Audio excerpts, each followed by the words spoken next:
People have read it, working in extreme situations as offshore oil rigs, miners, seamen, etc. What was your damn this I'm out moment? I was a trainee on a North Sea drilling rig, a mud engineer. We were drilling and hit a pocket of H2S gas, explosive and highly toxic. We had gas detectors which went off the scale. The pit room, big tanks of mud with huge pumps to pump mud down the well, was evacuated, but the mud pumps were still running. Somebody had to go back in, open the emergency air ventilation, and shut down the pumps. I drew the short straw and put the respirator on, very old and possibly ducked, and wandered in. That was the longest 2 minutes of my life. I don't work offshore anymore. Story 2. A former co-worker, Jason, told me this story. Jason was working at a dock in China and unloaded shipping containers from huge international cargo ships. A typhoon had just passed, and many of the inbound ships had been delayed for days due to the extreme weather. Once the weather cleared, there was a backlog of ships waiting to be docked and unloaded. To make matters worse, a tropical depression had just been upgraded to a tropical storm and was expected to make landfall within 48 hours. It was organized chaos as the dock workers frantically tried to unload 3 times the volume of shipping containers in half the time. Jason was a senior cargo agent, and his job was to verify that the information on the offloaded shipping containers matched the information on the manifest, and to visually inspect shipping containers for damage. A cargo agent had to sign off on all cargo before an unloaded ship could disembark, as there were a limited number of spaces for ships to dock. It was crucial that the cargo agents verify the unloaded shipments as quickly as possible so that another ship could dock immediately. Everyone at the dock had walkie-talkie, handheld portable two-way radios, and Jason heard dock manager 1 going absolutely crap because an unloaded ship had been waiting in the dock for nearly 2 hours, and no cargo agent had verified their delivery. Jason radioed cargo agent 1 assigned to that area, but there was no answer. He then radioed cargo agent 2 and still received no response. He then radioed the next closest senior cargo agent 1 and asked him to drop everything and verify the cargo immediately. After 30 minutes, dock manager 2 radioed that the ship was still docked. Jason then radioed senior cargo agent 1, who he had sent over there, and did not receive a response. He then radioed dock manager 1, who had been screaming into the radio, and again received no response. Jason was now the only senior cargo agent in the area, and it now fell to him to verify the unloaded shipment and get the delayed ship out of port ASAP. As he got into his truck to drive over, a nagging feeling of dread kept telling him not to go. He ignored the feeling and drove there anyway, all the while trying and failing to radio anyone else in the area. When he arrived at the unloading zone, he couldn't bring himself to get out of the truck, and later said that it felt as if he was being physically pushed back into it. Jason then picked up his radio with a shaking hand and broadcast, "Unknown threat near unloading section 4. All workers evacuate immediately. This is not a drill." And just like that, a multi-billion-dollar port was shut down. A hazmat team was soon dispatched and found that a shipping container damaged in transit had been carrying heavier than air-inert gas. The gas leaked and displaced the air, then became trapped between several rows of closely stacked shipping containers. Every person that approached immediately lost consciousness. 5 people were found passed near the damaged container, and Jason was later fired because he did not actually have the authority to shut down the port. Jason still blames himself for the end of senior cargo agent 1 and gave the settlement amount to the man's widow. Story 3. Dad was a traveling salesman and was very dedicated. Insisted on cross-country trips for high-end clients. Would go days without sleep, traveling through tribal areas and mountain highways dead of night. But he was also a naive guy in his 20s, so picked up a random hitchhiker because it was raining and he felt bad. The dude pulled a gun on him, told him stop the car. My dad had cash in the car, and in addition to being naive, was also stubborn as crap and started accelerating. So if the guy shot him, the car would go flying off the hill. They reached some gas station with armed tribesmen. Tribal people aren't very nice to criminals, and the hijacker quickly put his gun away and walked off. My dad left the business after a couple more reckless incidents and family pressure. Story 4. They gave us a pizza party. I spent a few months loading trucks for a major package shipping company. Every night, starting at 11 p.m., I would stack boxes, one every 12 seconds, supposedly. In one night, I'd fill at least one of those giant 18-wheeler trailers with boxes, crates, industrial materials, car parts, flowers by mail, presents, and an endless flow of Amazon packages. I worked each night with not enough sleep, doing exhausting labor, moving heavy, dangerous machinery, and got heavy packages dropped on my head almost every night. We got one 15-minute break a night. One day, during our break, they told us that our section had been the most productive in the shipping hub that month, and as such, we were going to be given pizza. By the way, we couldn't actually relax during our break. We had to listen to announcements and safety tips. The next night, sure as God made little green apples, we got pizza to eat as quickly as we could during our break. And as I sat there, eating my kind of stale, cheapest possible pizza. I thought to myself, duck this. I don't need this job that bad. I never went back after that shift. Story 5. Not me, but my brother worked on a North Sea oil barge. His buddies found out he would be getting married after the current 2-week shift, and in the middle of the night, they pinned him down, shaved his entire body, and gave him tattoos using indelible marker pens. He had some explaining to do on his honeymoon and stopped working offshore after that. Story 6. I work for a contracting company who handles a lot of maintenance in an iron ore mine up in Canada. One of the many sketchiest moments I've ever had was having to crawl on a structural beam 50 feet in the air, underneath a floating crusher hopper, and hold on occasionally when the haul trucks would dump 250 tons of rocks only a couple feet above my head. What made it even more terrible wasn't the fact that the whole plant would shake, but all the structural support plates actually reinforcing the hopper walls were all sheared off. I've had hydraulic jacks break off their strongback, not to mention heat exhaustion while working on the induration machine, building sized furnaces used to bake iron pellets, easily 122 degrees, or outside changing conveyor belt rollers. I've had my fair share of near misses and seen a bit of wild crap. Mines can be pretty dangerous. People like to think that we've improved in safety, and in some aspects it's true. However, the attitude is still very much, you want a job? Do it. Story 7. I spent 2 weeks being lowered into the ballast tanks of Great Lakes carriers in Milwaukee in December. The tanks are about the size of a railroad boxcar, and they all have about 3 of mud in them. I had the vacuum cleaner from hell and sucked up all the mud while trying not to freeze to death. When that job was done, I was put in a full protection suit, an SCBA, and crawled into the exhaust system of the ship's main engine with a solvent gun. And I skeety diesel exhaust soot out of the 3-diameter exhaust pipe. I wanted to quit every single day, but I was making the present-day equivalent of $115 an hour, $170 an hour on overtime. I didn't quit. Story 8. I worked with an EMS team at an airport for an international freight company, which I will not name. Think ups, FedEx, DHL. I saw some crap and heard some even crazier crap that I should have said, damn this, I am out sooner. I was not an EMS guy, I was just their dispatch person in a way. Here are some highlights. One night, a cricket, the bugs, shipment came through and the boxes were busted open. When people opened the container to sort the various boxes, a swarm of crickets came launching at them, like a locust. People would sort packages full of substances tests, urine. These packages would fall apart all the time, spilling someone's piss all over people. We had to record all that stuff. Opening a semi-trailer was always an event. You would never know what would happen. I've seen TVs fall on people's heads, computers, monitors, tires, crap that was never secured down. One time I saw a guy open a truck and instantly just fall over. The truck was full of dry ice or some kind of chemical that just took all the dude's oxygen away. I saw a lady paralyzed after being hit by a forklift driver that was driving around a corner with its forks up and empty. Huge no-no. I've heard some pretty crazy things too. A lady getting her hair caught in the mechanical belts that ripped her scalp off. Body parts being shipped for medical examination. I worked at the airport the days after the 11th of September. That was all super creepy. I have seen 2 DC-9s back out of the gate at the same time and smash into each other. One of the pushback drivers was completely drunk. Pilots would often ask me to pick beer up for them. Although I am sure this was only when they had a long layover. I would drive them around when no medical issues were going on. They have a very interesting life. I once was screamed at by some army guy with a gun. I guess some top secret crap was going down in one of the hangars. I knew that military jets would come and go sometimes, but that day was insane. The airport would employ criminals from the local prison to work there. This was before the 11th of September. Story 9.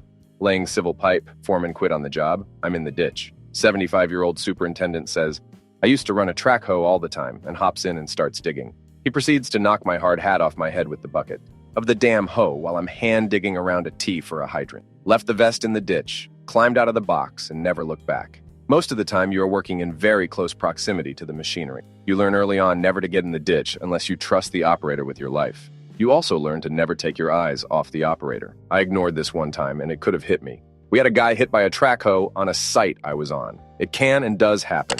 One wrong flick of the wrist is all it can take around machinery like that. Also, I'm still laying pipe into the ditch most nights, if you know what I'm saying. Story 10. I worked offshore for a couple of years and loved it. Long, hard hours for 2 weeks and then a 2-week vacation. I was making great money and bringing home tons of fish. The problem became getting to and from the platform. I was on the edge of blue water, so we took a 30 minutes helicopter ride each way. The training program was a little scary.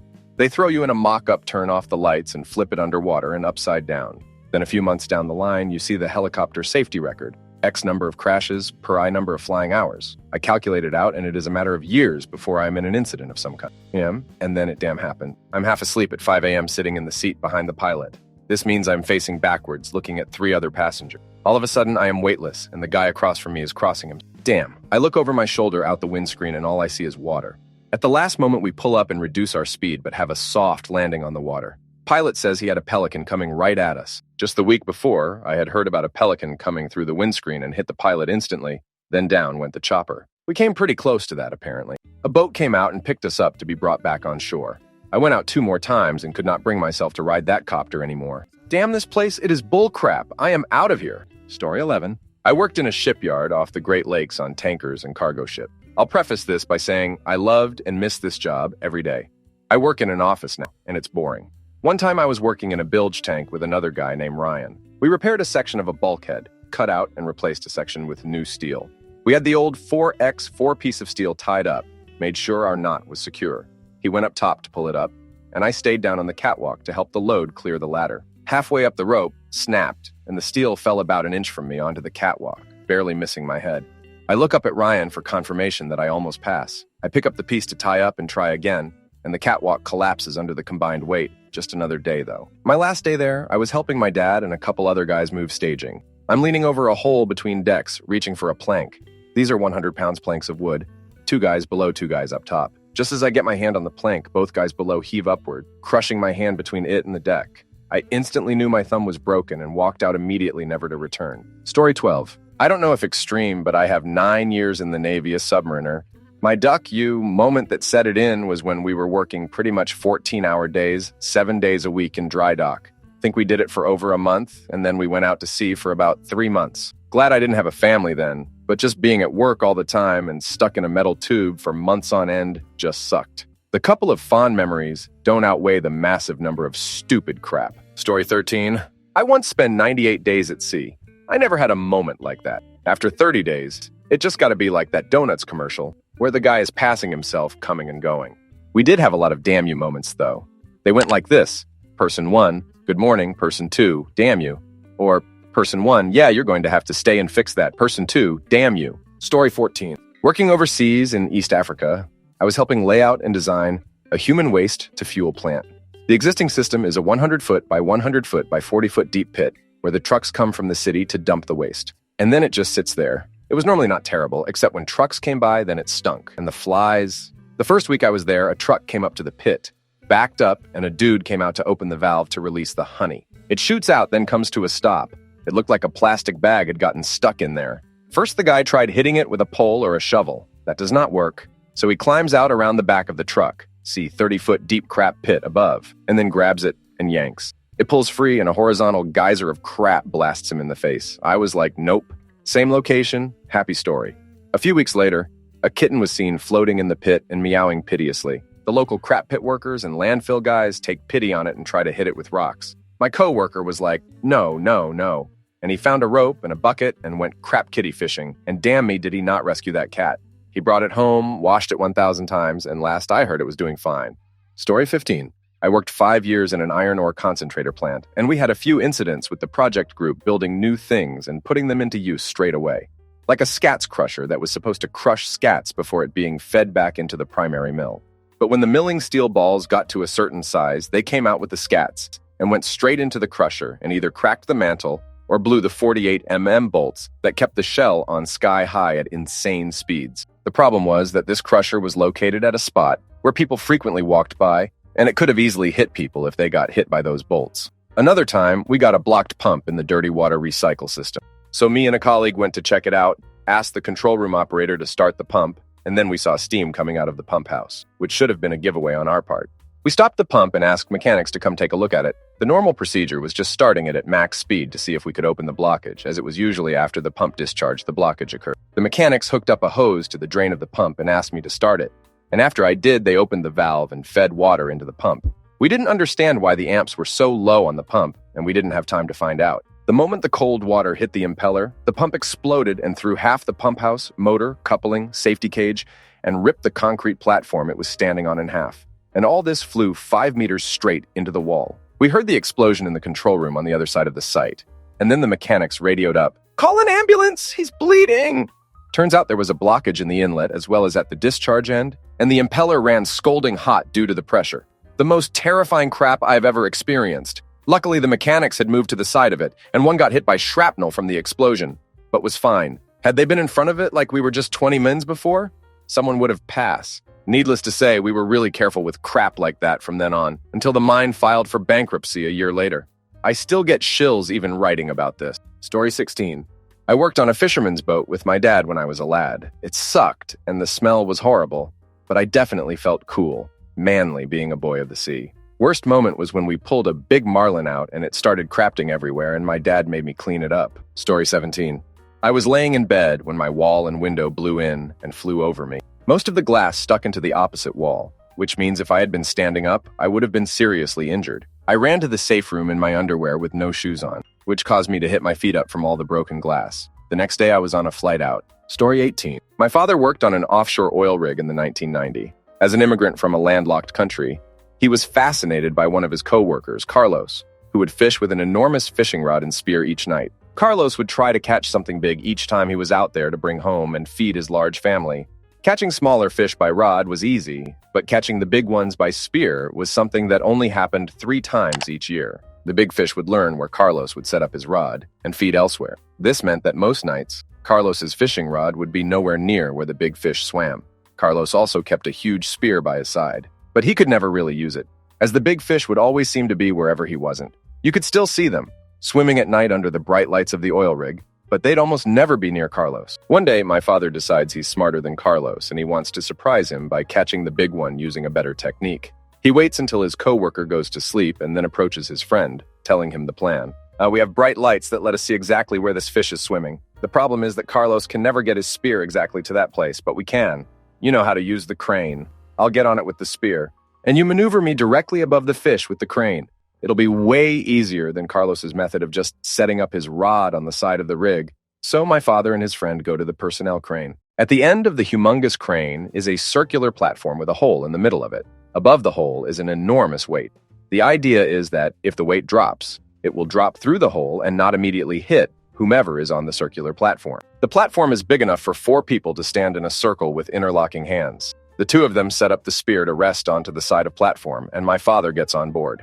Then his friend goes several stories up to operate the crane. They communicate via radio with my father's friend aiming toward the fish, and my father plans to let him know once he can see the fish up close. His friend is high up enough to see the shadows of fish beneath the waves, but my father can't see anything in the bright lights unless the fish is directly beneath him. My dad's friend moves him laterally, and over the course of 10 minutes, he gets right above where the fish is swimming. He's 15 feet above the waves, but the platform keeps rocking back and forth, so he can't simultaneously hold onto the platform and also aim the spear. My dad radios his friend again, telling him he finally can see the fish, but he needs to be closer. Suddenly, the platform drops precipitously, stopping only a couple of feet above the water. It's all that my father can do to hold on. The spear lashes out to the side, and would have fallen into the ocean had it not been connected to the platform. It narrowly misses, decapitating my father as it swings to and fro. "Stop!" my dad yells, because he can no longer access the radio, but his friend is too high up to hear him. Meanwhile, the fish was startled by the noise and has moved elsewhere, so my dad's friend is moving the crane again to get above the big fish. The entire time, my father is hanging on for his life, acutely aware that if he should fall, his friend likely wouldn't even notice. He's especially aware of the huge counterweight steel sphere that loomed above. Finally, the crane stops swinging enough to where my father can reach the radio again. But by this point, he no longer is willing to lose machismo points by telling his friend to abort the mission. So he untangles the spear and aims at the huge shadow beneath the waves. He throws and misses. The fish swims away, and my dad's friend dutifully starts moving the crane again to be over the fish, not realizing that the spear is dragging in the water, and my dad immediately goes back to hanging on for dear life again. When the swinging stops enough for my dad to reach the radio, he tells his friend to not move anymore until he's radioed to do so. He then pulls up the spear slowly, takes it in hand, and aims once again. At this point, he's no more than 2 feet above the water, and the large fish is only a few feet to one side. He lets loose, and the fish is speared. It takes them nearly an hour to get the fish out of the water and onto the deck.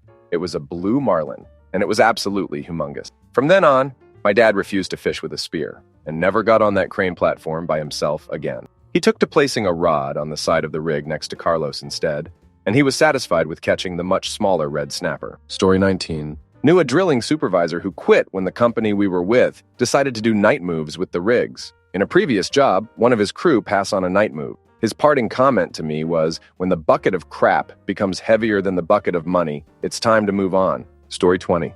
Was working as an arborist on a very windy day. I was up in a tree cutting branches that were constantly moving in the wind when I heard a snap. A tree beside me just broke in half. I noped out of there pretty damn quick. Story 21. A bit different than the rest of these, but I am a biologist and I've done quite a bit of field work. One job I was working in Alaska and we were living in a tent in the bush for the summer. We were in a pretty bear-heavy area and working with salmon put us right in the heart of their habitat. We had a bear fence surrounding the camp that was recharged on solar power, but apparently it came unhooked and no one noticed because we woke up to a grizzly pawing at our tent. My partner's screams scared it off pretty good, but we were definitely a lot more careful after that. Story 22. Pipe welder. I was sitting on the throat of a 16 weld 90 making a torch cut. I was 25 above a boiler that could not be shut down. Because of how high I was, and a man lift was not an option, I had to sit on the pipe I was cutting. One end of the cut slag flew out of my cut and landed in my boot. I could not take my boot off for risk of falling. 4 months later, my third-degree burns healed. It was unfortunate, but pipe welding is awesome, and I loved the crew I worked with. I no longer am in this trade, though, for personal reasons. Story 23. Not me, but my mother-in-law.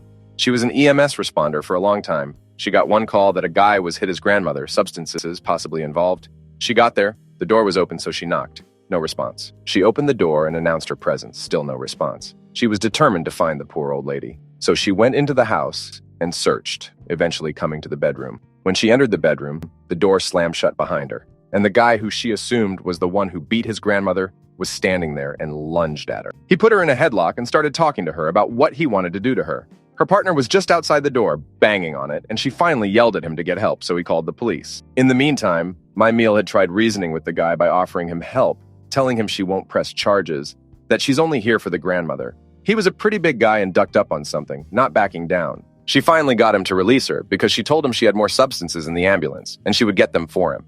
She sprinted out the door, and the police were just beginning to pull up. They found the guy outside, smashing his head on the brick wall. She says she was inside the house with that guy for 30 minutes. Story 24. 8 employees told to hand sift through 2 dumpster-sized tubs of sewage without any PPE to find a custom machine part the size of a bolt that the supervisor had lost. Not me, but I heard about it. About 5 guys quit on the spot over it. These weren't kids either. These were grown men. Some had worked there for years. Okay, so it's the early 2000s. I worked at a factory that produces some wonderful bread and other baked goods. Twice a week, this plant would shut down for cleaning. Cleaning consisted of basically taking everything apart and getting all the dough grease and other goop out of everything. Most of said goop would be taken up to a compactor in these giant tubs and dumped, but that was only the bulk of the because the machine wouldn't do smaller things like mop buckets. Said mop buckets would be taken back to a sort of cleaning wash-up area and washed out. So normally, this makes sense on paper. However, the compactor had been acting up and was only working about half the time. So in the meantime, these giant containers would sit full in the cleanup area while waiting for Frenchmen to fix the compactor. So here's the thing about dough. It expands a lot. So for weeks, these bins full of dough would sit in this wash-up area and just proof all day, dumping their fermented contents over the edge and onto the floor. And because laziness, people would just wash the errant fallen dough into the drain. So, unbeknownst to some, under this cleanup area was a false floor. Under this false floor was a tub with roughly the volume of 2 large dumpsters and about as high as one. The purpose of this tub was to act as a storage area for bulk waste that couldn't just be run down the drain. Waste like weeks-old fermented dough, ingredients, and motor grease. And not to mention yeast. Lots of yeast. Yum. Okay, so now we understand that under this cleaning wash-up area was essentially a nasty, foul-smelling bog full of waste, just looking to evolve into another form of life. So up comes one of these cleanup days. There was a machine that was so old, they essentially had to jerry-rig this sort of mounting bracket to attach a light curtain to it. Without this light curtain, the machine will not stop. However, behind this curtain is a spot that hasn't been cleaned in a while. So the supervisor gets this bright idea to grab a wrench and take this thing apart without consulting with maintenance or keeping track of the parts she took out. So the machine gets cleaned out, a bunch of stuff gets scooped up and thrown into bins, etc., and sits in the wash-up area just waiting for the compactor to get fixed. They then try to put the machine back together and realize one part is missing. Now, I'm a bit fuzzy on the how, but after spending over an hour looking for this one part, the worst-case scenario is realized. The part has fallen into the sewage, holding tank thing. So what happens? Under fear of termination for insubordination, she frog marches 8 employees into this tub. Almost immediately after opening the gates of hell to the swamps of Dagoba to retrieve this part, 5 of them argue and quit on the spot, leaving her with 3 pimply-faced youths. So for an hour, one scoop after another, these 3 poor PFYs are emptying the contents of this tank into bins. Eventually, one of the guys who quit called the union president, who showed up with a safety rep and told the 3 employees to jeet fo. They never found the piece of metal. Oh, and the hag who made them wade into the swamp? She now runs sanitation on a regional level, never got in trouble. Story 25. I once worked on a wheat farm in eastern Washington state where 3 different guys had asphyxiated inside of tanks over the years. Modern farms are not like Farmer Brown and pigs and chickens and ducks. Our farm has a chemical dump on it. I should have quit as soon as I saw that. In Way State, if you work on a farm doing industrial work, they only have to pay you agricultural wages. In 1982, I was making $4.70 an hour, $47 for a 10-hour shift. It was 7 below zero outside and 20 degrees inside the heated shop the day I hired on. We were building fertilizer injector spray rigs for anhydrous ammonia fertilizer. Clarification: none of the guys who passed were hit while I worked there. They had died in recent years past, though. 2 of the guys that passed were welders welding inside of former gasoline truck tanks with MiG guns. The former gasoline tanks were going to be used as water tanker trailers. It was just stupidity or ignorance, I guess. MiG welders use a cover gas mixture of 75% CO2 and 25% argon gas. The 75 of 25 is sprayed out of the gun nozzle when you pull the trigger on the wire feed gun. When the wire touches the work, it causes a welding arc because the work is grounded, and the gas creates an oxygen-free environment. So the aluminum wire, in this case, the tanks were both made of aluminum, is welded into a fillet weld. Aluminum is welded with 100% argon gas, but I remembered it as 75 of 25. I'm not sure if my memory is faulty or whether the farm I worked on just used the incorrect gas. It's possible. I guess these guys didn't think about the fact that the CO2 argon was displacing the oxygen in the tank, just like water would do. Both gases are intended to displace oxygen, so the welding can take place. If oxygen is present, it would cause the aluminum to burn and would contaminate the weld. When the cover gas filled up the tank to nose level, the welders went unconscious and fell flat, below the level of the 75 of 25, and asphyxiated. One of the 3 guys that pass went into the tank to try to rescue the downed welder, probably already passed, against the protests of everybody else present, because he was unwilling to wait for the volunteer fire department rescue squad to arrive with respirator equipment. He passed too. The second incident, nobody went in after he was passed before the VFD ever got there. I quit after the owner, the farmer, sent me up on top of a 100-foot-tall grain bin that was empty, very dangerous, grain dust explosions in the winter, to weld on a spider pipe. There were no safety devices whatsoever, and a 100-foot drop onto a concrete apron. I had a helper. We were both scared to death. I finished the job, but I quit that afternoon. Even as broke as I was, and how much I needed that job, no paycheck is worth a risk to your life. Story 26. I worked fixing railway tracks for a while. Digs were horrible. The traveling was horrible. The tools were never in good enough condition.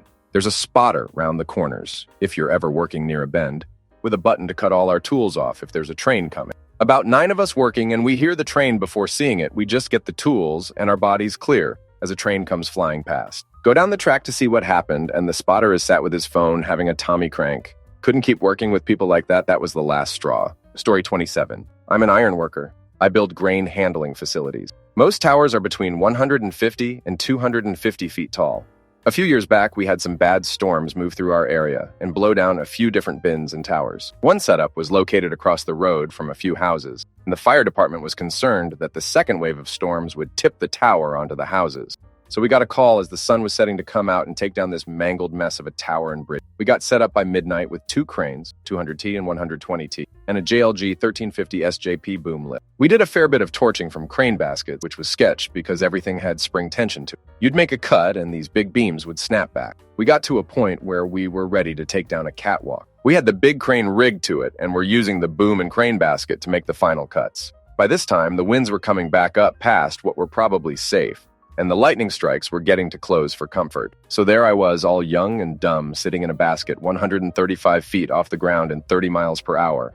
Winds torching a catwalk loose in pitch black. I got my end loose and swung clear, but hung out in case anything got caught up. They get the other end cut loose, and all I can see is this catwalk swinging alarmingly fast in my direction. I hit my knees and held on for dear life as this 120 feet long catwalk swung into the lift, and I went on the wildest ride I've even been on. When the lift settled down and I got to the ground, I told my boss I was done for the night. Lightning was less than a mile out, and I could give a crap about a couple house. I wasn't going to die for them. He seemed to agree, so we shut it down and boomed the cranes in about 5 minutes before all hell broke loose. I was driving home that morning in a 25-year-old truck thinking there's no way I'm getting paid enough. Story 28. I heard this story from out safety lady at work, so it's not my story. She was working in Manitoba, and they have some remote mines, like fly and fly-out mines. A miner had quit his job, but the company was going to charge him several $1,000s to fly him out. So begrudgingly, he stayed and worked. But not a week later, he had a heart attack. He was showing signs of actually having one, so the rescue, first aid team our safety lady was on, was called out and chartered a helicopter to get him to the nearest hospital. They arrive. It looks like a legitimate heart attack, so they get him out. They're about 20 minutes from landing, and this miner sits up.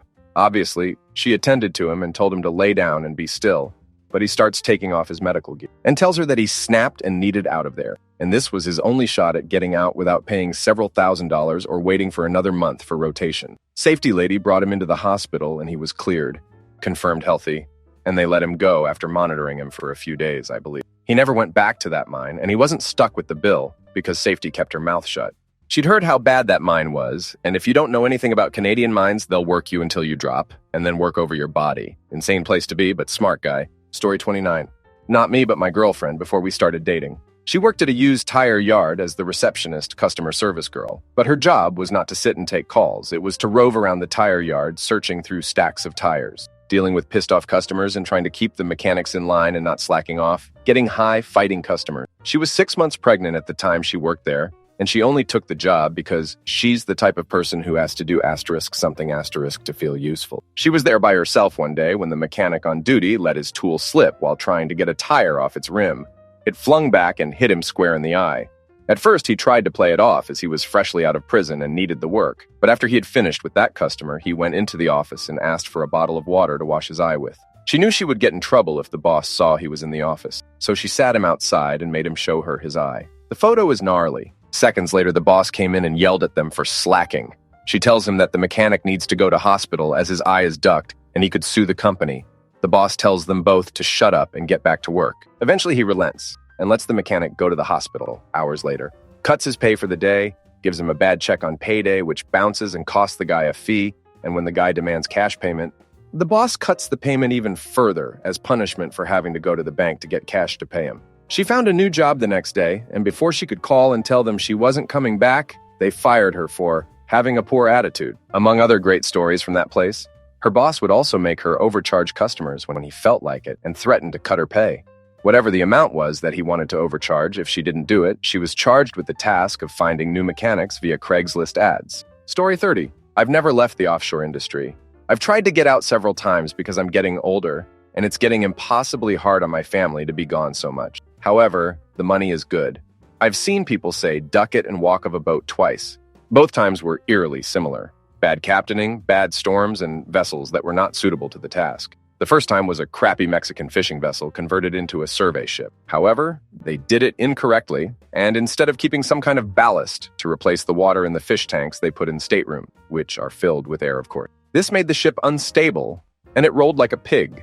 Not a good mixture to go headfirst into a Pacific storm right outside of Seattle, way too late in the season to be trying any survey work. We got stuck in the storm and couldn't turn or move. Just had to take the beating for days. Probably 40 feet waves on a 160 feet boat. I cracked a rib on a bulkhead. Computers and tools were all over the place, and one night, the general alarm went off. People were freaking, putting on Gumby suits and getting ready to go in the water. The Mexicans said it was a false alarm. Sure. Anyways, we made it back to port angles, and some people just left the boat right there. It took us a week to put the boat back together, and there were cracks evident in the hull. The captain wisely went through the inside passage to get us to Alaska. The second time was a similar situation. A new captain and a boat that was really made for light coastal work. We raced a storm and lost and got stuck again between Greece and Crete. This is an area littered with thousands of past sailors. They mention this type of storm in the Bible. A Euro-Leiden took a hell of a beating. The vessel started leaking through the hatches. I made a final call on the sat phone to the wife, who didn't realize what was going on and complained about bills.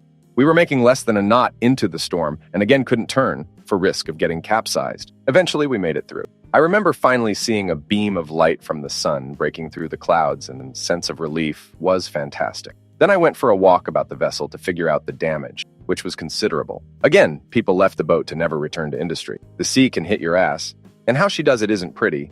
Days of just beating the crap out of you until something finally breaks. She let me go both times. Story 31. Working as a wildland firefighter, helping a small crew with a prescribed burn, first ever for 5 of the 7. Standing on a point in central Texas surrounded by 8 massive brush piles throwing 80 feet flames. All around me with nothing but a backpack pump on, 5 gallons, and the burn boss says, "Okay, you got this? We've got to move on."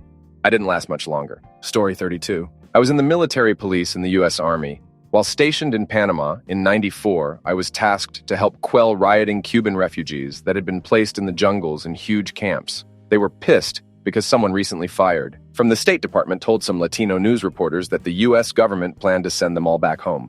Several months before the riot was the rainy season. 3 to 4 times a day, it dumped buckets, and the Cubans were slipping and falling all the time. The one-star general decided that big rocks needed to be put in the mud to prevent injuries. Those rocks ended up being their weapons. Rocks as big as my head were being launched by them. Troops were dropping like flies until we were finally ordered to fall back. One Cuban got a 2-ton truck running and began to drive it straight at a group of us as a supply lieutenant jumped on and literally pulled this Cuban through the window and gained control of the truck before it was able to hit us. We had CS grenades, but the general only wanted staff officers to use them. These officers had no clue and tossed them without activating them. Cubans figured it out and tossed them in our direction after properly activating them. While this was all happening, I was also helping move the wounded to the rear. The Cubans flanked us and started pummeling our injured.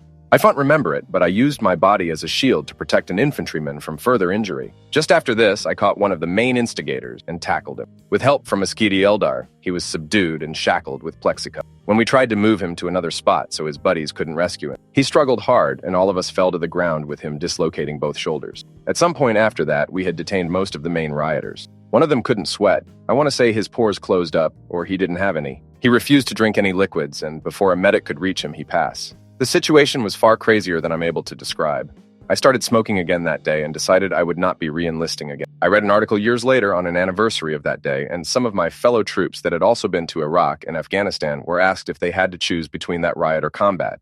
They all chose combat. Story 33. Except for the rare cases like Deepwater Horizon, working on offshore oil rigs is not extreme at all. Sure, there are things that can go wrong, but safety is always in focus, and there are several barriers before things get dangerous. Source. Been working offshore for 10 years and love it. Story 34.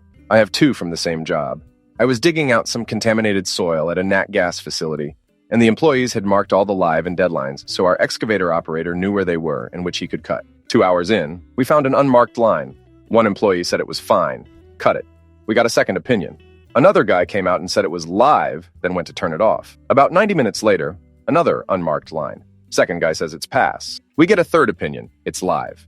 I go volcanic on everyone, shut down the job site, and tell them to sort it out with my superiors. We were fortunate to have a really careful and experienced operator not cut 2 live gas lines at a gas facility with dozens of intersecting gas lines. You probably would have heard about it on the news regardless of what state you live in had it exploded.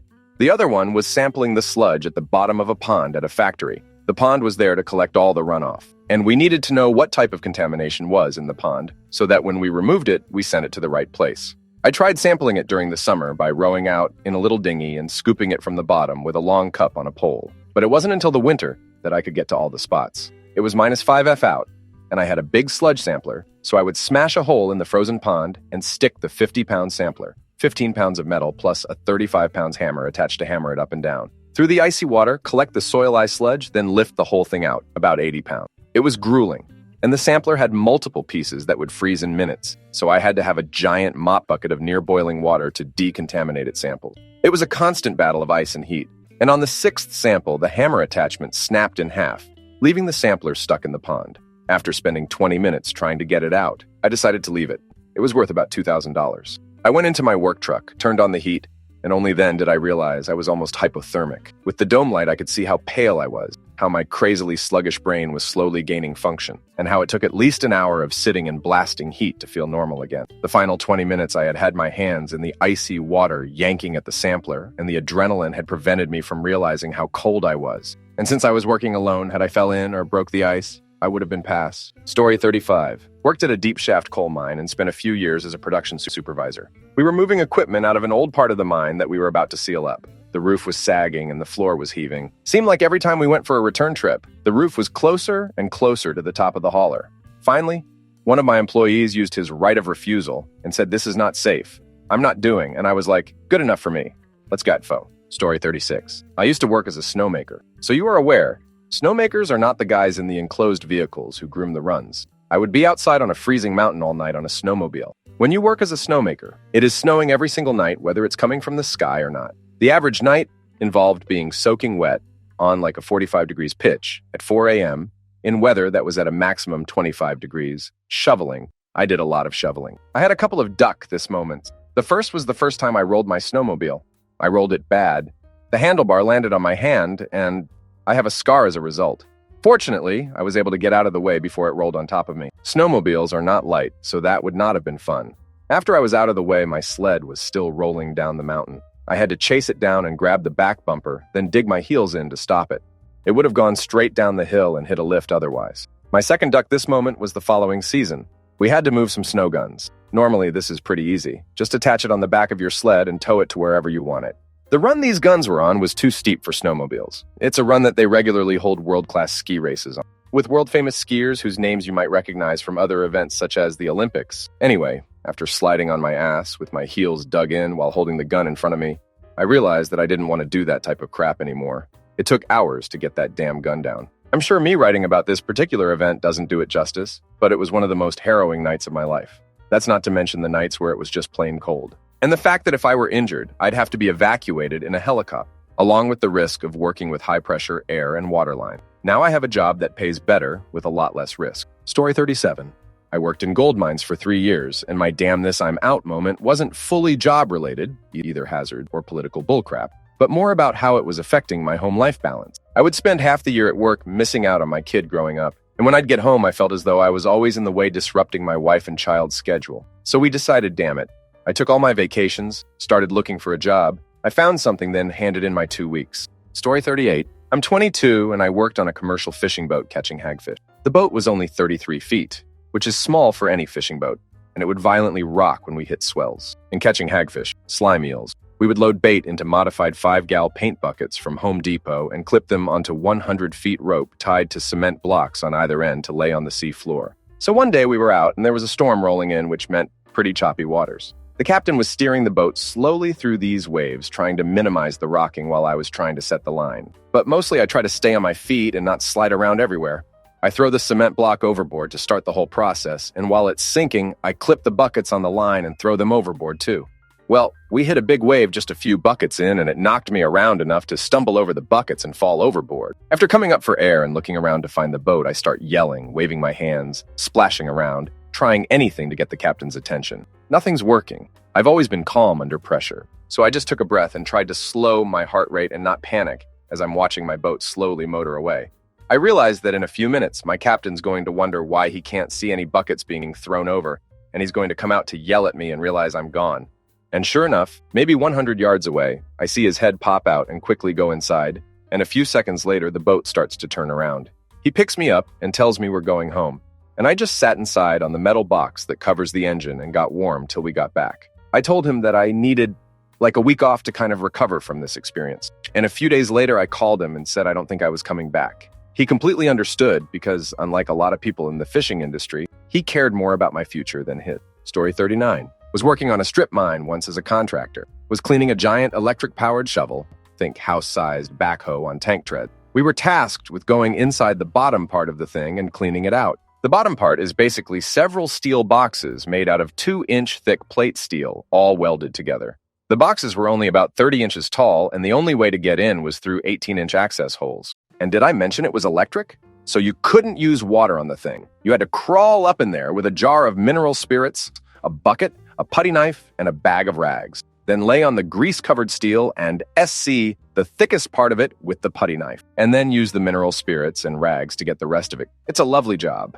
Anyway, one day I'm up in there, and I'm in the area where the electric contacts were. They are these giant rings about 20 feet across, made of 3-inch thick copper. The top part of the shovel spins around, and contacts touch the rings. And that's how you get the 50,000 or so volts it needs to run to the top section. We're in there scraping away, and suddenly I hear a loud humming noise. I yell at the guy I'm with to not touch the rings, and then we start yelling like crazy at them to turn it the hell off. Some jackass had cut a tag-out lock off the voltage box and turned the damn thing on. I got to spend about a minute laying there trying not to move while a copper ring 6 inches from my nose was electrified with 50,000 volts. I crawled out of there as soon as they turned it off, firmly planning on pushing my boot out of someone's mouth from the bottom side. But it takes about 20 minutes to contort your way out of there, and I had time to cool off. Instead, as soon as I got out, I found the highest level boss in the area, got right in his face, and spent about 5 minutes calling him everything except a nice guy. Then I noped right out of there and never looked back. Story 40. 1. Offshore pipeline barge. Minding my own business on the stern, which angled down into the water to support the pipeline. So I stood in several inches of water. Huge wave hits us broadside. I had my back to the ocean and saw the wave crest over top of me before it hit me, picked me, and carried off the stern, overboard. I was able to grab the trailing pipeline and hang on till the wave cleared. Talk forever. Crawled up the pipeline and back on the barge. The other guys were pale, and their eyes were like saucers when they say I was alive. They figured there was no hope. It was a clear, calm, sunny day. Freak wave. 2. Pipeline work again, onshore. We were rigging up a concrete form around a 36 inches pipe. Form is like a round clamp, hinged at bottom, using a jury-rigged chain set up to pull it tight, and a cherry picker crane to pull on the chain. Suddenly, it sounded like a gunshot, and the 800 pounds form fell to the ground. We all hit the deck. After the dust cleared, we saw what happened. The shackle on a chain hook had spread open, and the chain snapped. I found bits of chain around my boot prints in the sand. Had it hit me, it would have been like getting shot. This was a long time ago. They ignored the safety guy and did this kind of crap all the time. I hope things are better these days. Story 41. Mine's a bit different. I work with children with behavior problems. Most of the time, it's that they don't want to follow directions or have trouble getting along with other children. But there definitely are some extreme cases. The one I have in mind was a 5-year-old at a daycare center. His diagnosis was oppositional defiant disorder, which I don't have much experience working with, as a majority of my caseload is autism spectrum disorder. Anyway, this kid had very violent tendencies. If he didn't like what you told him, he would claw your arm and leave some pretty nasty scratch marks, or purposely try to kick or injure you to let him do what he wanted. My 4th day working with him was when I knew that I would be asking off of the case and taking leave. He scratched his own arms and face up.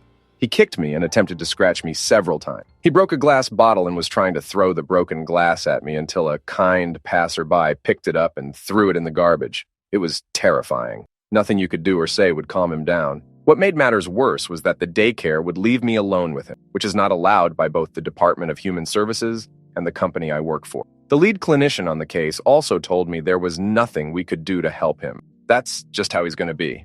When I asked her what I should be doing differently, honestly, what was running through my mind was Ego Raptor in one of the Sonic 06 episodes of Game Grumps. You got to look inside yourself and say, what am I willing to put up with today? Not damn this? Story 42. In my early 20s, I worked in a coal mine, and one time the roof fell behind me right after I walked under it. Another time, a coworker and I were eating lunch when there was a loud boom and the earth shook. I took off running to the face, thinking there was a cave-in. As I am running, I realized my coworker was not beside me, and I looked back and he was standing there looking at me with a look of horror on his face. When I got to the miner operator, helper, and shuttle car operators, they were confused as to what happened. We later found out that a strip mine near our deep mine were blasting. Our boss was told by the strip mine to have everyone out at a particular time, but apparently production was more important. I now work in the gas industry, and 2 weeks ago, I was at a site when the sirens started blaring because of a gas leak. All the guys were working frantically, except 2 guys who took off in their trucks. I was by myself about 50 yards from the guy, one of which was my husband, when a pipe right next to the truck I was in started spewing fuel. I jumped out of the truck and started yelling and pointing to the fuel leak. My husband turned, looked at me, and then pointed to his head. He was telling me that I forgot to put on my hard hat. The guys saw him and then looked over at me. Our boss also looked over at me and saw the fuel blasting out, so he ran over to stop it. On the way home, my husband said the boss told him that I saved them. I've not seen the boss or the other guys yet, but they think I saved them because I forgot to put on my hard hat. I need to find an office job. Story 43. Worked as a core drill helper on the Hagby in an underground mine. Only did it for 6 months, though. Definitely not as dangerous as it used to be. But you're still underground, and we were drilling through one of the faces, the end of the tunnel where you're blasting. So if something was going to collapse, it'd probably be there. It wasn't bad, but it was pretty hard work for $17 an hour plus a crafty bonus. Plus, drillers are not the most nice or sane people. So it was working with a crafty person in a crafty place for crafty money. Everything is about safety, and all of my supervisors were miners, not drillers. So they had no idea what they were talking about. Half the stuff they do to make it safer just ended up getting in the way and making it more dangerous. Story 44. Worked for a company that sold and maintained equipment on large ships. not that extreme, but my duck this moment was when all the safety belts were in use and a fishing boat that was heading out needed a motor replaced in a radar immediately. Had to climb a 10-meter mast with a 20 kilograms motor in one hand while they were loading the boat swaying from side to side. That was the day I quit. Story 45. I've been sailing as an engineering officer in the Merchant Marine for about a year and a half now, and already I've experienced several such incidents, although I sailed for years as a cadet prior to getting my license. For instance, I worked as an engineering cadet intern on a drilling rig in the Gulf of Mexico. 45-minute helicopter rides to and from LA. On my final helicopter ride back to shore, there were multiple waterspouts about a mile from where we were flying. It was a semi-submersible, which means it floats and isn't actually attached to the ocean floor. Anyway, the bad omens were out in force the first day I head out. Just a week prior to my arrival, the electrician hit by the elevator and passed. He was lying on one of the many stairwell landings, about 10 floors worth in this particular stairwell, with the elevator car slightly above the actual landing door in order to access its bottom. The power had not been secured because the particular issue he was testing required it be on, and he accidentally released the elevator brake. The car continued on its way down. It had a seriously profound impact on the crew members who witnessed it. Fortunately, nothing that extreme happened again. Story 46?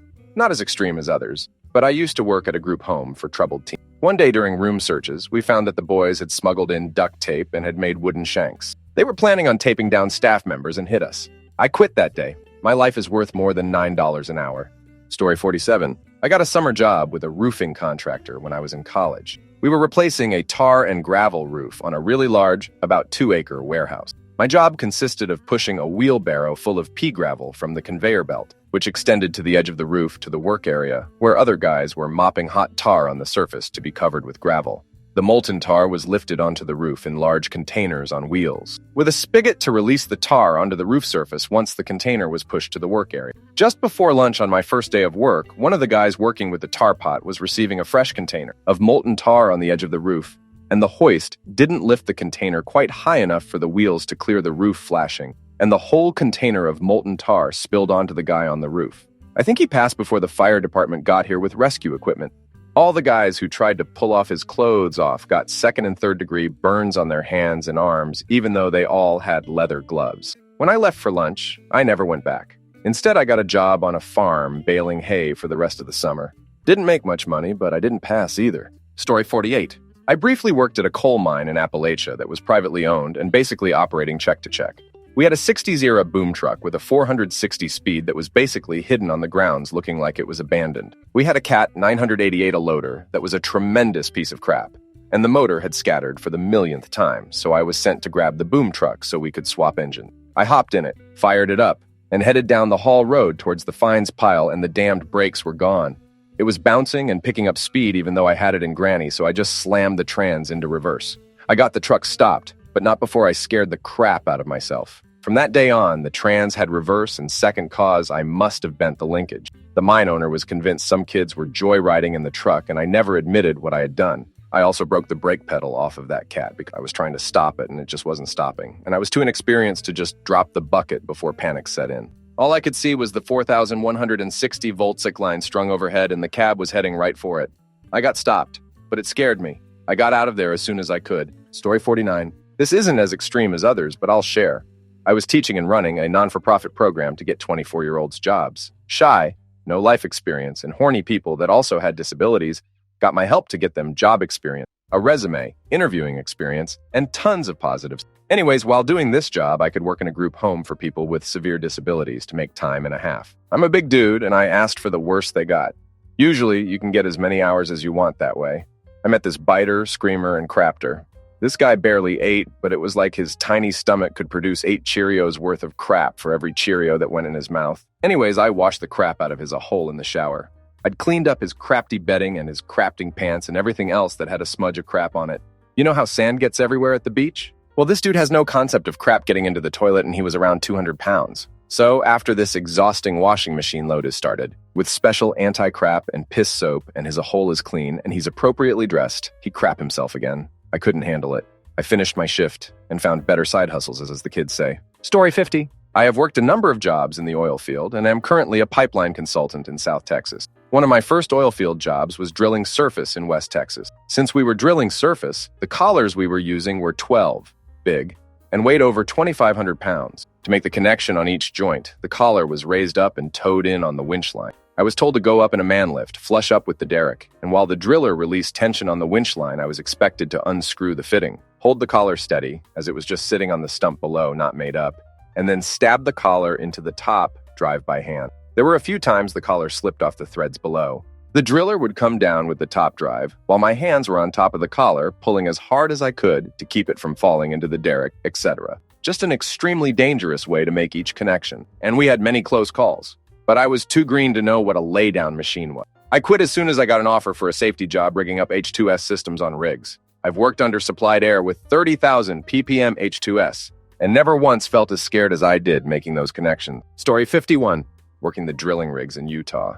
Pretty much that whole crew was spun to the nuts. I was floor hand, one step above the worm. Well, the driller was high, as per usual. So high he was swatting bugs that weren't there. And this was an old rig. Manual brakes, not a top drive, had to throw chain to break connection. We were tripping pipe out of the hole. We had just racked a stand, and the elevators were coming back down, and fast. The driller was doing his thing, and I see that he's away from the damn handle. I yell for the worm to move his ass because he was where he shouldn't have been. I yell at the driller to get the duck on the handle. Neither one listens. 8,000 pounds of iron came crashing down out of the derrick, crushed the worm. I had to take a hose and spray his brain off my boot. I quit roughnecking that day. Story 52. I work fixing all the mobile equipment in an alloy foundry. We had a super bad rainstorm one night, to the point that we had water not only falling from cracks in the roof, but also water coming up from the cracks in the floor. Within 30 minutes, we had over 4 in of water surround the furnaces. If you don't know, molten metals and water do not mix very well. The bad part was the supervisor kept telling everyone to keep moving molten metal and to keep adding metal to the furnaces. If at any point that motel metal hits the water, it goes boom real quick. I ended up walking out, got a call the next day begging me to come back. Damn that. Out of the 30 people that were back in the foundry, only one other person walked out. And I'm pretty sure they said anything to the rest of the plant, which was a lot more people. Story 53.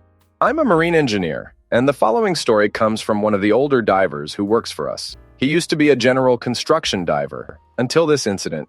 The dive crew was up at a mine to do some kind of work on the processing plant outflow into a tailings pond. Supposedly, 60 feet to the east of the dive site, there was some kind of intake for water reprocessing. In the recent past, the steel grating on the intake pipe had been replaced, and so the mine superintendent figured it would be safe to leave the intake pump running during the dive since time is money. Long story short, it wasn't. The intake was actually 20 feet away, and the grating hadn't been installed properly, and was actually laying on the tailing pond bottom. The poor diver who went in the water got sucked into a 14-inch pipe, and then into the impeller housing. All the boat crew could do was hear him screaming through the radio until the umbilical was severed. Story 54. I work in a galvanizing plant, and I have a few moments. One being I'm a chemist here, and I get the glory of breathing hydrochloric acid when my respirator fails, which happens quickly because it's hydrochloric acid, and I get to cough up every 2 months. The other is working with 22 000-pound poles. We have a few drop every once in a while. One fell and crushed a porta potty. The poor guy driving the forklift resigned before he could be fired.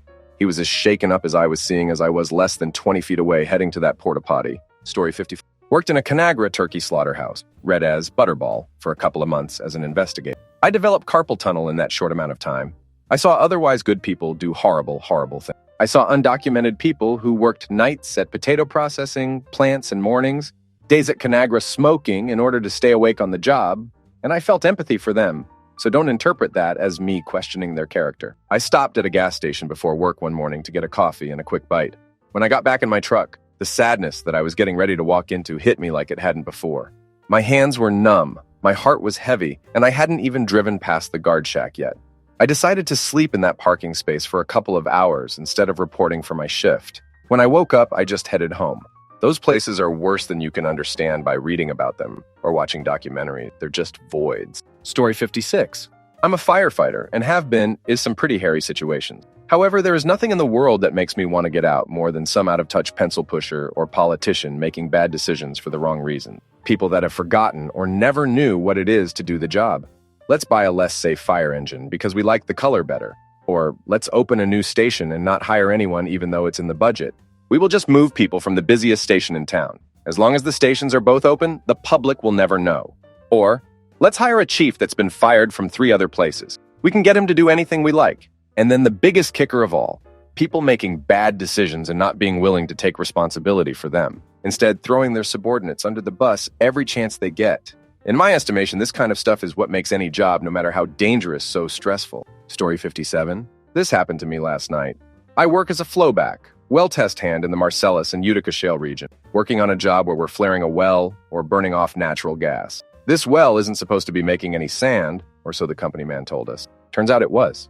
The sand moving through pipes eroded and washed out some components, an adjustable choke and stem. Somehow leaked by, and natural gas started pouring out less than 100 feet from the flare stack, which was running at a rate of 21 MCF, really big flame. The whole area around me was foggy with gas, and I can hear pressure leaks. The manifold wouldn't close, which would cut the supply, so I had to shut it in at the wellhead and hit the flare before there was a big boom. As soon as I hit the flare, it was pitch black, and all I could hear was pressure leak. Luckily, the operator I was with saw what was going on by this point, and we successfully got everything fixed. But that was the closest I've ever come to being toasted. I can't wait to get off this location. Story 58. I worked with a civil and welding engineering company in northern Ontario for a few years. Lots of maintenance jobs for dangerous places like heavy crane, converter aisles, working under the furnaces, acid car train loadouts. Only lasted 3 years before I realized you either got hurt on the job or would end up with respiratory issues or cancer. Noped out to a nice office job out west. If there was one specific event that made me start looking for an exit, it would have to be when I was working on replacing tie rods. I was in multiple layers of PPE, basically everything but a full SCBA system, and walking in nickel dust up to my knees. Think powdered can. Full-time converter employee was dragging in a light rig on an extension cable, and not wearing anything besides a hard hat, backwards, and safety glasses. Asked him where his PPE was, and I got written up for pestering a union worker. Story 59. I worked as a commercial fisherman with my cousin. Dragging out the net was the scariest part. Between the fear of getting my hands crushed in the net or falling overboard, every time my cousin would tell me to do something as this was going on, I just froze. Between this, getting 2 hours of sleep a night, having to captain the boat at night, there's legit no visibility on a boat, and my cousin yelling at me anytime I did something wrong. I barely knew him and never felt much of a connection since he was adopted, but had to take this job because it was a seriously bad situation. So I was like, I'm out of here, except I'm on a boat, so you can't be. Story 60. I was working a concrete pipe on site job where there was a mid-Atlantic crane, and I was the only English-speaking person working there. On my last day, after about 14 hours of being there, I was pouring concrete into a cast when it clogged. One of the workers thought it would be funny to come by and slam the handle down on the vat I was trying to clear. The handle goes all the way around the side, and my hand was right where it slammed into the side of the vat. My middle and ring finger were hits, and I was walking around in the warehouse, looking for the supervisor, who I realized had gone home hours earlier. No one could speak English, and anyone I showed just laughed. None of them got me any first aid. I wrapped my shirt around it and went home. Story 61. I worked in a plant making quicklime for the steel industry. Huge 1,800-degree kilns and lime dust that burns your skin if it gets on you. I worked there for 3 months dealing with this crap until one day in June. It was 90 degrees outside and over 140 inside the baghouse we were working in. We stepped outside into what felt cool to us, 90-degree heat for a breather. Our foreman drove by in his air-conditioned pickup and said, "What are you guys doing standing around?" Me and 3 other guys quit by the end of the week. Story 62. I worked at Radio Shack. Trust me, it's dangerous because it was in the most ghetto part of the city. We got robbed every day. Someone tied up our night person and beat him in the safe room. We had homeless people raid the store for canned air. It was so bad, we stopped caring and wouldn't react if someone came ripped the TV off the wall and left. Moment I said, screw it was when my coworker came in high as hell and brought his buddies and started stealing HDMI cable. I called my manager, quit, and went home. Story 63. Not really an extreme situation, but when I was doing construction as an engineer technician, and I saw someone's legs get run over by a skid steer, they had to bring in a helicopter to get him to a hospital, but he ended up being all right. I was only making $14 an hour, and my boss was a banana, so I quit eventually. It's not worth risking your livelihood to make some douchebag tons of money for just $14 an hour. Story 64. I work for a pool service company in a college town. I was going to backwash one of the filters and went to turn off the pump. Everything is fine at first. I backwash the filter and fill my area with a small puddle of water. I go to turn the pump back on and touch the back panel, which is live for some reason. I got shocked with 220 volts, which went through me, into the puddle, and fried the other pump for the cleaner. Scary crap to happen when you're ankle deep in water. Story 65. Used to work offshore, but I'm the exception. They just sent me out to fix computer or controller issues. Was sitting in the living quarters, just relaxing, and a guy comes in, pale-faced. He was out doing inspections, and the floor under him gave out. Just a chunk of steel grid flooring. Gone. He managed to grab the grate and climb to safety, but cut himself up in the process pretty badly. I changed jobs about 6 months after that. Story 66. My dad laid cable and installed the pipes from rigs on the North Sea. One of the crews went down to the bottom, ridiculously deep in a diving bell, the gigantic metal equivalent of putting an upside-down glass in a sink of water. He would always say the worst things would happen if the bell tilted in any way over a certain degree of water. Well, it happened with 3 men inside. The bell was crushed to a very small size. He would always say Coke can, but I think he just meant like, within a fraction of a second. He left soon after. This is a guy who was British Armed Forces in Northern Ireland. He left that to do diving because it was safer. Story 67. I was changing out ballasts for some metal halides about 40 feet up, standing on a pallet with an attached wood fence on one side, offering minimal protection. The pallet was lifted by a fork truck driven by a 70-year-old loon. This asshat started tilting the forks back and forth at an alarming rate and laughing hysterically as I cowered to my knees and held on for dear life. Suddenly, he dropped the forks as fast as possible, bringing me to the ground. Old Git made a big mistake because I slapped him across the face and made him finish the job by getting his old ass on that pallet. When the job was finished, I got him fired. Story 68. During my apprenticeship, electrician, had a supervisor that would regularly arrive drunk, high, ice meth, and still on a bender from the night before. I haven't slept, so you've no excuse to be tired because you had night classes. Like, what the heck? Anyway, warning signs were there, so skip ahead 6 months. I'm wiring a 100 kilowatts package AC, and he thinks it will be funny to throw the breaker and watch my ratchet cutters explode. I later found out he's done this before. Only problem was ID already cut the stripped and lugged said cable, took 415 across one arm, entry and exit burns. Was my last job with those clown.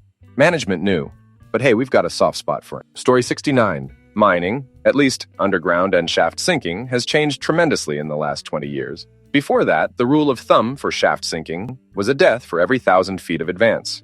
We weren't happy about it, but that was the expectation. We now work towards zero harm. That doesn't mean you won't get a cut or a sprain, but the measure is whether that will prevent you from doing the thing. You want to either at work or at home with your family. We still do work that can have a high risk, but now we come up with a plan to mitigate or significantly reduce that risk. And we're just as productive, if not more so than before. Story 70. Was working in a factory as a pack op on one of 3 lines several years ago. I was on line 3 loading boxes into a machine. Very simple operation. Pull a bundle off the rack, cut the strap, close your knife, load the boxes, and repeat. A fellow named Larry was on line 2 at the same time doing exactly the same thing as me, except the last time he neglected to close his knife. I got to watch Larry hit his own eyeball that day. Didn't walk off the job, but I wasn't there much longer because of safety issues, like people not observing Lodo and whatnot. Story 71. In Marines in the desert training, guy in our platoon got bit by a rattlesnake. He is freaking out. Can't find the corpsman.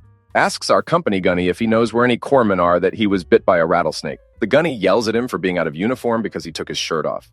He spent a good 2 mins yelling at him, telling him it doesn't matter what happened, he shouldn't be out of uniform. I decided that day I was done. Story 72. I was a cook on an oil survey ship trying to make port in Aberdeen during a Force 9 gale when a rogue wave hit us, making the ship lurch 50 degrees or so for a good few seconds. The chip pan on the stove spilt its contents and promptly caught fire. I managed to put the fire out, but the galley was wrecked. Story 73. My husband works as an underground potash miner. They travel 1 kilometer, 0.6 miles, straight down to mine the potash. He has been trapped underground for 2 straight days with no food and no communication to the outside world, and he has had the back ceiling fall in on him and injure his arm and shoulder. He is currently continuing it only long enough to save for college because he said the money isn't worth it anymore. Story 74.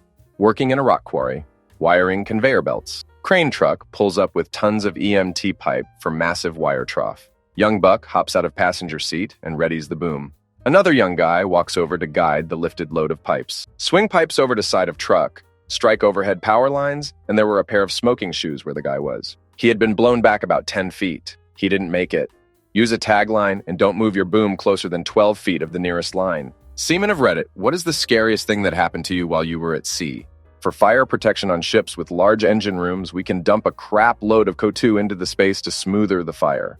It's a big deal if you have to use it because it will hit anyone in the engine room if they don't get out within 30 seconds of hearing the alarm. I was working 3 stories down from the entrance when I hear the siren go off and just about crap myself right there. I ran as fast as I possibly could to the escape hatch and bolted up the ladder 3 rungs at a time. Turns out a new mate was inspecting the release station and unwittingly set off the alarm by opening the cabinet containing the release valves. That's a sound I never want to be surprised by again. Story 2. I had to go take a crap at about 2 in the morning. I didn't tell the guy on watch I was going out on deck. Our toilet was a 5-gallon bucket on the starboard side of the vessel, so I'm doing my business when all of a sudden, see a fairly large wave coming at us broadside. All I could think was I'm going to get swept off my bucket and sent across the deck with my pants down and turds scraping by me, right before my fanny pack-style CO2 primed flotation device explodes, just as the wave is about to sweep over me. The boat rolls and meets the wave, sending spray vaulting vertically in the air. I was able to let out a quick sigh of relief before I see another wave rolling hard towards us. I am wiping furiously as the wave smashes into the side of vessel. Spray once again leaps high above the railing. It was as if Poseidon himself wanted to bite at my butthole. I furiously pull up my shorts, and as I turn to jettison my crap overboard, I see a waving rolling in bigger than the last 2 waves combined. I turned around, tied down the crap bucket, and bolted back inside. Not really life-threatening, but the idea of getting swept across deck with your bird scraping along and turds marking you up was scary to me. Story 3. I'll answer seriously, and there were a few things that were scary. First of all, going around, the Cape of Good Hope is quite scary with some of the roughest seas in the world. I worked on chemical tankers, and there was a small hatch on top of the tank we would open to measure the levels by which it was being unloading, etc. Sometimes pressure can build in the tank, and you can release it by opening up a valve. Well, someone didn't, and a huge jet of clear liquid shot 40 feet into the air. Now I didn't know what it was, and it could have been anything from acids to palm oil. A little bit of poo escaped when I saw that. Finally losing all power and drifting in the middle of the Pacific was eerie. Story 4. In the late 90s, I was in the Navy, working on a ship. The USS Dixon, as 37, was a submarine tender, designed to replenish and repair submarines at sea. It turned out that was dangerous and stupid to replenish and repair submarines at sea. So the ship spent 11 months of the year welded to the pier. Once a year, it had to go to sea for at least 30 days, so it could still be considered sea duty for the people working on the ship. Sea duty came with more pay and promotion opportunities. So we got to live and play in sunny San Diego most of the year, and then go to something like Fleet Week in San Francisco or Seafair in Seattle. The summer before I came aboard, the ship went to Alaska and did charity work in some town on the coast. On the way back from this stop, they headed fairly far out to sea, rather than hugging the coast as usual. Well, a bad storm came up, and the ship was getting tossed around pretty good. A little about the layout of the ship is in order here. The ship was capable of repairing anything up to and including a nuclear reactor, and had a huge machine shop. The machine shop was in the middle of the ship, and had huge doors that were normally bolted shut. Once a year, or so, they would open the doors to make sure they still worked, grease the seals, and bolt them shut again. Sometimes they would open the doors to bring in large items, but never while at sea. The machine shop was fully equipped with every possible type of machine tool and supplies and materials locked away in cages around the edges. When the storm hit the ship, the old tub got to rocking and rolling a lot. In fact, the storm was so bad that people were getting injured from falling. Many people were seasick, which was okay with the kitchen because all they could make were sandwiches and Kool-Aid at this point. The storm continued to build, and finally the chief engineer called up to the captain to tell him some devastating news. He couldn't keep the boilers lit. The ship was about to go dead in the water. The fuel oil was sloshing so much in the burners that it was smothering itself. This meant that the ship would be at the mercy of the sea, with no way of steering into the waves. They would likely take a number of waves full-on sideways. That's exactly what happened. The ship went on emergency power, a huge generator driven by a 10-cylinder Caterpillar diesel engine, and lost all headway. The waves were pounding the side of the ship, and she was rolling beyond what her designers intended. A crane on the main deck fell off the boat completely.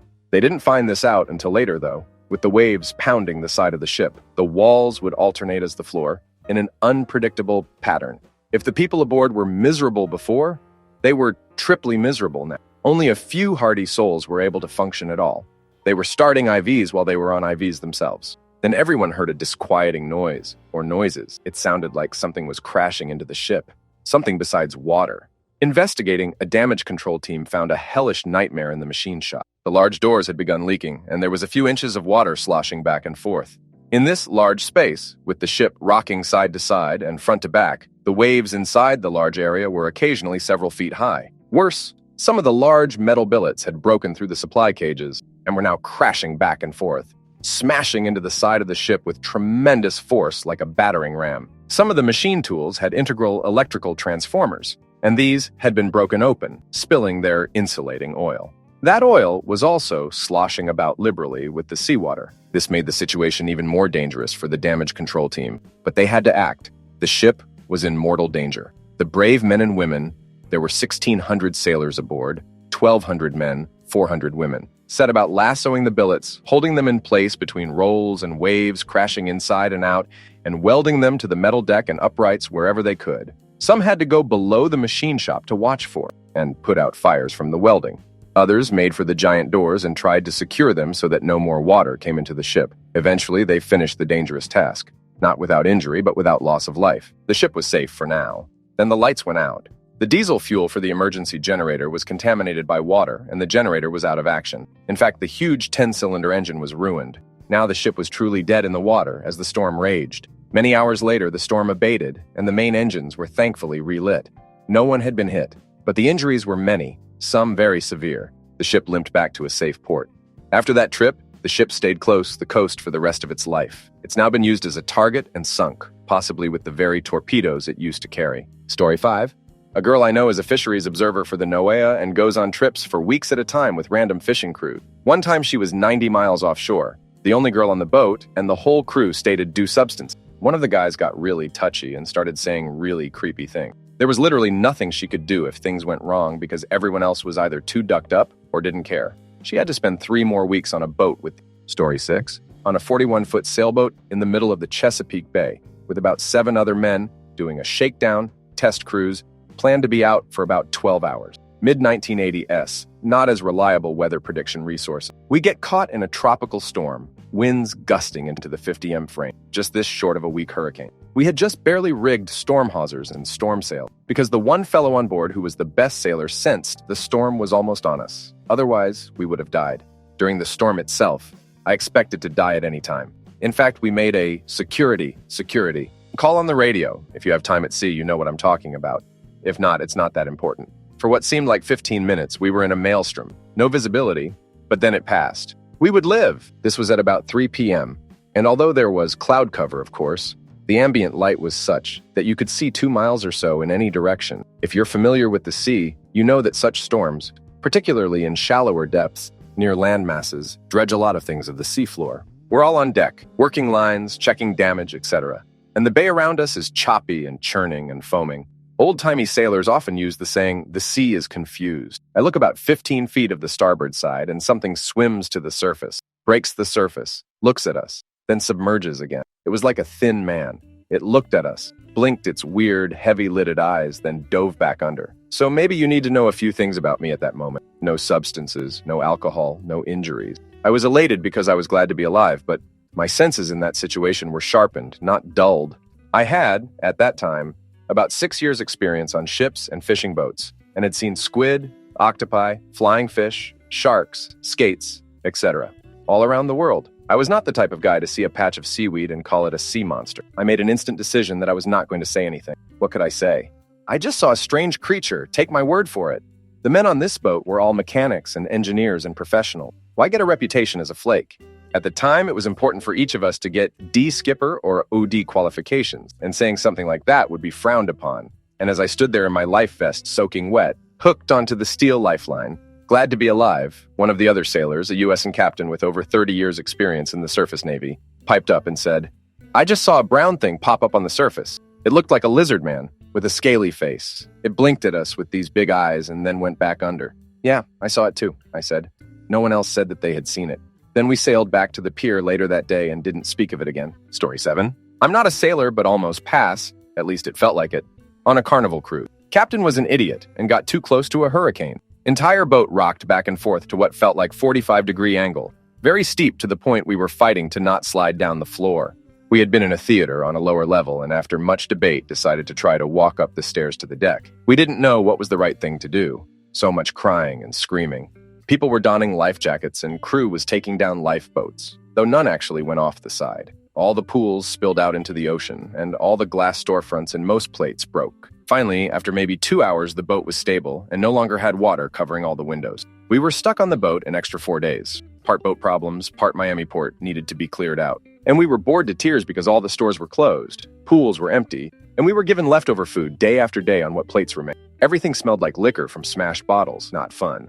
I'll never forget that first half hour or so where I was sure I was going to go down like the Titanic, but had to pretend it was normal for the sake of the kids. The crew was half helpful and half useless saying, "Oh, this is normal." Bullcrap. And the captain was really useless and didn't even make an announcement until like 5 hours after the incident. No more cruises for me. Story 8. My fear wasn't for my safety for the safety of the guy on the other boat. A few years back, my dad and I had just tied up as a nor'easter was rolling in. We were on one of the docks along the Long Island Sound, the part of coast adjacent to Long Island Nye, which was notorious for bad storms. I don't remember exact details of how we got into this, but turns out some guy hadn't returned to the docks, and the dockmaster, who was friends with my pops, asked him to go out looking in this horrible storm. My dad, being the thick-skulled, gung-ho adventurous man that he was, agreed to go looking in this terrible storm. Our boat could handle it. We had gone through many storms before with no problem. Our boat had 2 outriggers that served as stabilizers, so capsizing wasn't a big concern. However, the boat we were looking for was a tiny center console that was maybe 25 feet long, and to mail it better, the guy had no kind of GPS or locator on him. He didn't even have a radio. We were literally looking around in the dark for him for an hour. Luckily, as we were passing a little bay, he had the sense to grab one of his flares and fire it off after he saw our lights, and we were able to get within shouting range. Now, if that wasn't enough, this guy had really just thrown safety out the window. We shouted for him to put on a life vest. Turns out he had none on the vessel, nor did he have a life raft. To make it worse, his anchor chain wasn't a chain, but a single rotting dock line, so his anchor snapped. Coupled with the fact that the waves were slowly pushing him towards the rocky shores, he was lucky we found him. Our original plan was to attempt a tow, but the conditions were so bad, we couldn't get close enough without risking a collision. We had to wait there for the Coast Guard to hone in on our beacon since they had no way of locating this guy's boat, and they were able to retrieve him. Thankfully, his monstrosity of a boat crashed against the rocks after he had been carted away. The scary thing is that he had his 8-year-old son on the boat with him the whole time. Story 9. A huge, about half the length of my ship, so approx 140 meters, squid about 70 meters underwater. We were working on setting up buoys and clearing a few nets to relay a new batch. It was blood red in color, far from me, but still close enough, about 300 meters away. The tentacles were thick as duck. It kept floating nearby, eventually disappearing from our sight. The only time I've seen a creature like that. I'm really thankful it didn't attack any of us. I sure as hell wouldn't have survived. This happened in late 90s in the Pacific Ocean. Story 10. I have an unusual story. I was working on a research vessel in the South Pacific in the mid-2000 AS. I was part of the research crew, but worked closely with the ship's crew. They were all contracted. It was a great group and an interesting project. Among the crew were 2 twins. I'll call them Kate and Kit. They were total sweethearts of the group and worked in the galley and as a steward. So we were doing bottom survey and had vehicles. They take a while to get up and down, like about 10 hours if I remember correctly.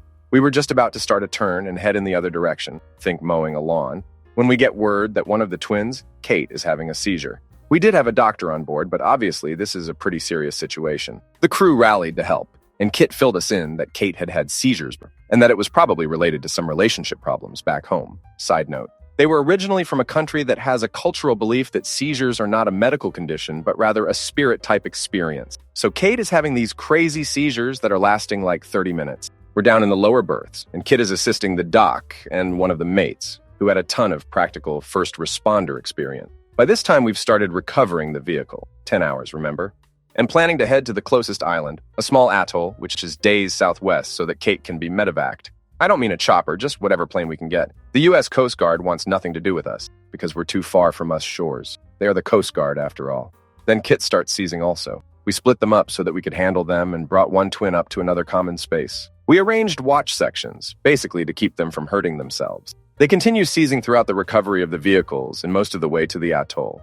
They were separated by 2 levels on a 170-foot ship. Couldn't hear each other's ships are loud, but would go in and out of consciousness at the same time. It was completely surreal. Like twin feels, I guess. We finally got to this small port and got them to a hospital, which the doc declared unfit and worse than on the ship. We had clean needles, so yay. The twins get medevaced, and if one of the engines on the plane didn't fail midair causing a crazy landing. I'm sketchy on these details. I wasn't on the plane. They get back to the States, and the doctors back there can't find anything wrong with either of them. We stayed on the island for a half day and got shamelessly drunk. I ate some delicious sushi and came home with a mild case of Hep A, despite having a vaccine. It was totally worth it. Story 11. A very good friend of mine was out in his boat of the coast of Western Australia with his dog and another friend. Copped a freak wave to the side that managed to half-sink the boat, followed quickly by a second that did the job. Dude has a lot of experience and would never intentionally put himself in a situation like this. But they'd had a good day out and filled their eskies. Bit too much weight on board, and mate let his guard down for a second. He says by the time he acknowledged the first wave, the second was on top of them, and the boat was under in under 30 seconds. A perb was kept in the stowaway instead of on his person, biggest mistake. And they had no way of retrieving it, so he and his mate were stuck 7 kilometers offshore, sitting ducks. Also, his dog was tied to the boat to prevent him jumping out into the water, and there was no time to free him, so had to say goodbye in that instant. I think this is the point of the incident that has caused a lasting effect. I can't fathom having to watch your best mate get sucked up by the ocean knowing there's nothing to be done about it. Apparently, he made a few attempts to dive, and his friend had to physically stop him because he was putting himself in danger. Anyway, this guy is pretty healthy, always been very active, and a semi-pro free diver. No stranger to the ocean, and hard work basically. His mate, on the other hand, is average Joe Blow, overweight and not accustomed to the ocean, with very little chance of swimming back to shore, so they make the call. Better that he stay in the area and tread water than tire himself out trying to make it back, while my friend tries to get to shore or find another vessel. So during this, mate's partner realizes that he isn't back in time, and they have a system in place should this ever occur, so she gets on to the authorities, gives them the general location and time they were supposed to be back, and they start looking, but to no avail. My mate literally swam 7 kilometers in the open ocean to the nearest island. I believe it was Garden Island, a naval base located off Perth, over the course of about 5 hours, to be rescued by a vessel moored on the island. He gave them the coordinates of his mate, they tell authorities, and he gets picked up. Positive end to something that could have been terrible. I know for a fact these guys have never really gotten over this incident, and I can't begin to imagine what would have been running through their minds. Thankfully, my mate is a very well-adjusted person and is generally pretty awesome. Story 12. Not me, but my son. He was Coast Guard and was boarding officer to do an inspection of one of the crab fishing vessels in the Bering Sea. Think, World's Deadliest Catch TV show. From his RI, he grabbed the rope ladder of the crab boat. The ladder broke and he went man overboard into the water. January. His crew got him back on board and the inflatable rushed him back to the main ship. He said it took him hours to stop shivering. I sent him a pair of swimmies in the mail. He didn't laugh. Story 13. Coming up into summer of '05, my dad decided that our family was going to do a once-in-a-lifetime trip. We learned to sail, got all of our certifications, and spent the summer sailing all over the Caribbean on a 40 sailboat. Well, turns out August of '05 was a bad time to be in a 40 boat in the Bahamas. Katrina came through pretty good and smashed most everything to ducking hell.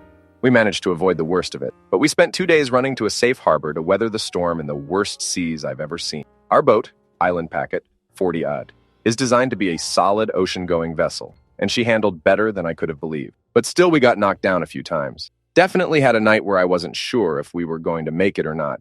I still sail a bit here and there, but my dad decided that he loved it. Old man in the sea, I guess. He's the skip on the Stars and Stripes now, sailing for a full-time job. Story 14. A storm hit the Southern Ocean in an icebreaker. We were getting 55-degree rolls. Men who had been at sea for 20 years were throwing up on the bridge. Water was getting in everywhere. No actual flooding, but everything not actually bolted down was all over the deck. Story 15. I was working on a commercial squid boat out of the port of LA. We were anchored on a promising looking spot just off Catalina Island when the water slowly turned white with the most squid I've ever seen at once. They were so dense it seemed that we could almost walk across the water. So we started pulling our scoop through the massive shoal and winching them into our hold. We were giddy as duck with dollar signs in our eyes, straining the net with half-ton scoops every couple minutes. That's when we realized the deck of our rusty old ship was inches from water level. We stopped immediately and tried not to panic. The holds weren't full and we knew something was seriously wrong. So I went down to the engine room to check the bilge and found the engine surrounded by mounds of squid with more pouring in by the second. It turns out there was a weak spot in the steel between the shaft alley, the channel where the drive shaft runs between the engine and the propeller, and the fish hold. The weight of the squid had blown a hole through it and allowed several tons of squid to pour into our engine room, which caused our boat to begin sinking. We immediately got on the radio and put out a distress signal. We needed a signer with a squid pump to empty our hold. It was the only way we were going to save the boat. We hadn't seen any other vessels for quite some time, and there weren't even any light boats in the vicinity. But incredibly, there was one ship that was returning to port carrying a meager haul within range. They answered our call. It was a seiner. We were incredibly lucky that night. I'm not even sure how long it took them to get to us. It seemed like forever as we were panicking and hand netting as many squid out of our hold as we could, while waves washed over the scuppers. They finally showed up and pumped about $20,000 worth of squid back into the ocean, saving us from an extremely expensive mistake and a night in our lifeboat. Story 16. I posted this already on Reddit somewhere else, but this is a good spot for it too. I was a Navy sailor who went out to sea many times for weeks at a time. One of my jobs was being a lookout to spot boats, planes, things in the water or air, pretty much, and report it back to the ship. My lookout rotation could have me standing watch during the day or night, sometimes both. And it was during the nights where I was pretty afraid, especially if you were at the back of the ship alone. For anyone who hasn't been out in the middle of the ocean in the middle of the night should realize you see many more lights in the sky than you would ever in a city. And on Navy ships, they like to have very little lights on at night. So standing watch around 1 a.m. feels very alien sometimes. And during the nights without a bright moon to help with your vision, you may as well be on a different planet. There was this one time, I saw a bright green color moving in the water slowly, and I didn't know what it was. My mind told me, maybe it's a USO or something else. Eventually I was told it was just plankton, but it sure looked freaky to someone who wasn't aware of the glowing plankton produces. Another time me and another guy were standing watch together, and I decided just to look up during 2 a.m. and see what things I would come across the midnight sky. I would see meteors streak across the sky, but a couple of times there were bright lights moving slowly way out there. Perhaps a satellite, maybe, who knows. But I stared for a good 20 minutes in the sky and encountered approximately 15 of those slow-moving lights in different areas of the sky, perhaps many millions of miles apart. Either way, those were the few times I saw for myself how vast space really is, and that there was so much unknowns out there that humans have yet to discover or explain. Story 17. Way back when I was in the service, I was, among other things, a firefighter specialized in smoke diving and naval firefighting. One night around 23:30, we got a call from the officer on duty that a German vessel had pulled into harbor as part of an exercise and had developed a fire immediately after docking. We hop into the truck and burn start heading towards the pier while suiting up and getting updates from harbor control. Situation facts. A foreign ship is on fire and is evacuating crew and suppressing the fire as best they can. It's a steel ship. This is good because it means the fire is easier to contain, but also bad because it means our radios will be almost entirely useless. It's armed with SS missiles and torpedoes. Since it's a foreign ship, we don't have any schematics of the ship, which means we don't know where the armaments are stored, or even the layout of the decks and hatches. Situation possibles. The crew probably doesn't speak our language or English. As we roll up the nearby buildings, are being evacuated due to the explosion risks and smoke it pouring from a few escape hatches in front of the foregun, right about where you'd usually find the torpedo storage on a similarly classed local ship. We begin hooking up the hoses and mist attachments while the co-readies the IR camera and sweeps the ship from aft to stern, then tells us that it's surprisingly cold. Apparently the fire is either isolated to a few central compartments, or they've managed to suppress it before we got there. An officer from the ship runs down the gangplank and waves his arms at the keel. After a small conversation, we get told to stand down.